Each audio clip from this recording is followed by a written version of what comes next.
ঢাকা জেলা পুলিশ সুপারের স্যারের নির্দেশক্রমে আমরা ঢাকা জেলা ডিবি উত্তরের প্রত্যেকটা টিম প্রতিনিয়ত অভিযান পরিচালনা করি। তারই ধারাবাহিকতায় গতরাত্রে ধামরাই এলাকায় আমরা বিশেষ অভিযান পরিচালনা করি এবং গোপন সংবাদের ভিত্তিতে জানতে পারি যে ধামরাই এলাকায় কারখানা ডাকাতি করার উদ্দেশ্যে কিছু সংখ্যক সংঘবদ্ধ ডাকাত ধামরাই এলাকায় প্রবেশ করে।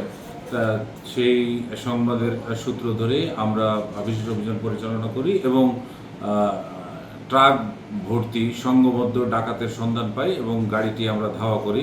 প্রায় 2 কিলোমিটার ধাওয়া করার পরে ধামরাই থানাধীন আমতলী নামক স্থানে আমরা তাদেরকে আটক করতে সক্ষম হই এবং আটক করার পরে একটি ট্রাক জব্দ করি এবং সংঘবদ্ধ ডাকাত দল থেকে 2 জন ডাকাতকে গ্রেপ্তার করি এবং তাদের ডাকাতি করার সরঞ্জামাদি জব্দ করতে সক্ষম হই।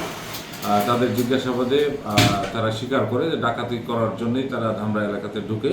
আমরা তাদেরকে ধরি এবং তাদের বিরুদ্ধে আইনানুগ ব্যবস্থা নেওয়া হবে এবং তাকে বিজ্ঞ আদালতে সোপর্দ করা হবে।